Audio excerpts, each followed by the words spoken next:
CNN Student News starts right now. I'm Carl Azus. Things are changing rapidly in Ukraine.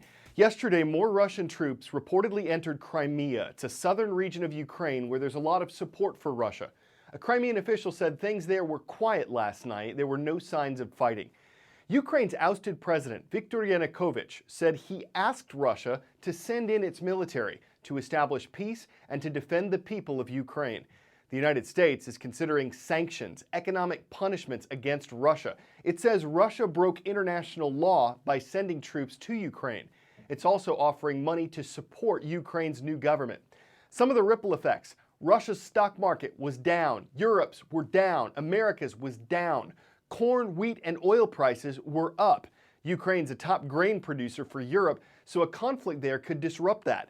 And Russia supplies about 25% of Europe's natural gas. Much of that flows through pipelines in Ukraine. It shows you how the global economy is connected and affected by events in a nation that's about the size of Texas.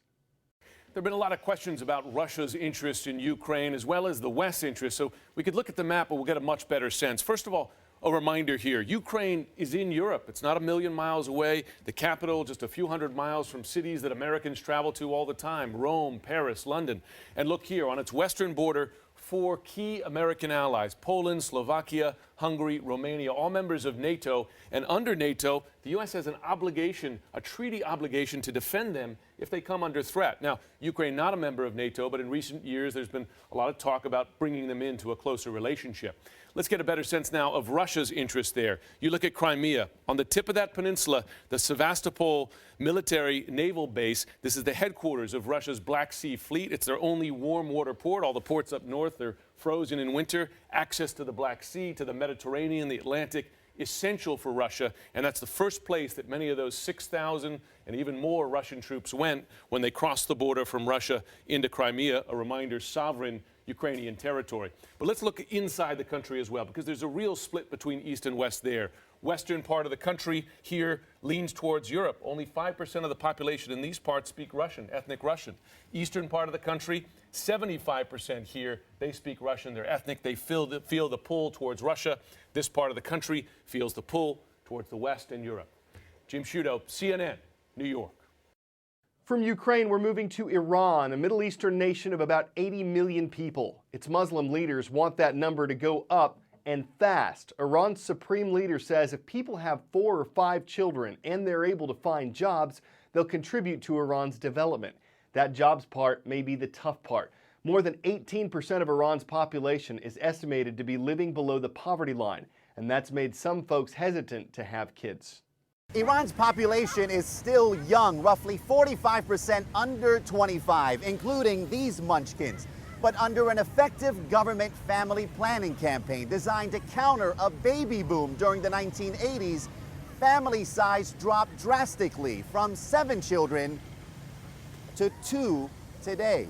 They are worried about it. Analyst Saeed Leilaz says 40 years from now, Iran may not have enough young workers to drive the economy, doctors and nurses to care for the elderly, and soldiers to bolster the military. Authorities have already set plans this year to extend military duty from 21 months to 24. We have been too young 10 years ago, 15 years ago.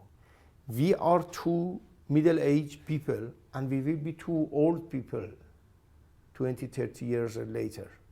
This is a very bad trend. Many here say the campaign to get Iranians to have more babies won't work because in a failing economy, they're choosing to stay single. It is very difficult to get married, let alone having a lot of babies. You mean in addition to me and a wife being poor, we should drag children into this too, asks Bachelor Behruz Mirzajani. 25-year-old Pejman Roshan and his wife say they do plan to add to the family.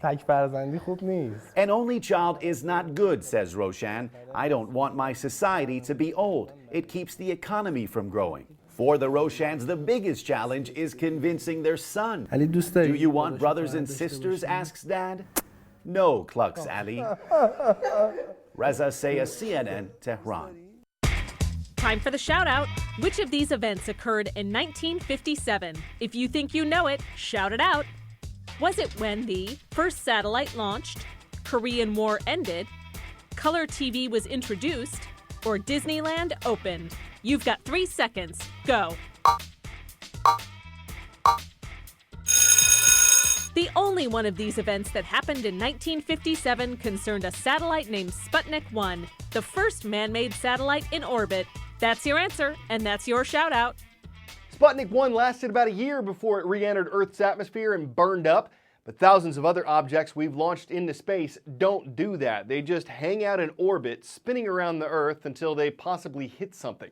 A lot of you saw the Oscar-winning movie Gravity. Is it only a matter of time before space junk threatens space travelers? There's about 5,000 large objects in Earth orbit, and there's only about 1,000 that are functioning. You got a bunch of electronics up there. You got rocket engines that have to be used to put the object in orbit. I published my paper in 1978 on which led to this Kessler syndrome name. It's a cascading phenomena in the sense that when things break up, they produce both a very large distribution of small fragments and a smaller number of larger fragments. And those larger fragments are still large enough to go on and hit a satellite and totally break it up. And so it cascades into an increasing number of collisions with time. It's a slow process. It's not something that would normally happen as quickly as demonstrated in the movie Gravity, but it's still a real process.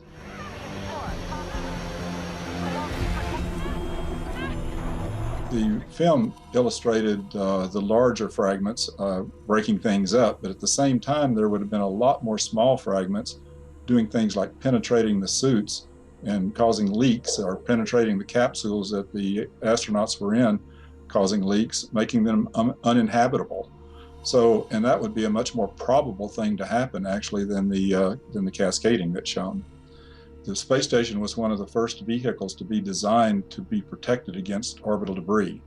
And consequently, they had to, in order to get the safety that they wanted, they had to add shielding to all the habitation modules. And that shielding is to protect them against roughly marble-sized objects traveling at about 10 kilometers per second. They also had to worry about the larger stuff that would totally break up the space station if it were hit by a satellite. And so they do collision avoidance in order to avoid that. But there is a region between the 1 centimeter and the roughly 10 centimeter, which is the largest thing that they can track, where the space station is totally vulnerable. There's nothing they can do. They can't see it coming. They can't maneuver to get out of the way. And if it were to hit a module, it would be catastrophic to the people inside that module. Time for the CNN Student News Roll Call. It seems today's theme's about green. In Henderson, Nevada, we've got the Gators of Green Valley High School. In East Grand Forks, Minnesota, we've got the Green Wave of East Grand Forks Senior High. And finally, the Hornets. What's green about that? They're watching from Greenville Weston High School in Greenville, Mississippi. Alaska, not very green this time of year, but the snow, ice, and unexpected obstacles are all part of the Iditarod, what's known as the last great race. It started Sunday with this ceremonial trot through Anchorage. It'll cover about 1,100 miles, crossing 2 mountain ranges on a winding path to Nome. The modern version of this began in 1973, but its roots are in the early 1900s when sled dogs helped people get mail and supplies to mining camps in northwest Alaska. Today's dog teams are supervised by the mushers and race veterinarians to make sure they get through safely and healthily. It's spring training for the boys this summer, and the Milwaukee Brewers have a team member who's a serious publicity hound. Meet Hank. He's probably around 2 years old, but no one knows for sure because he's a stray. He just wandered into the team's training camp one day.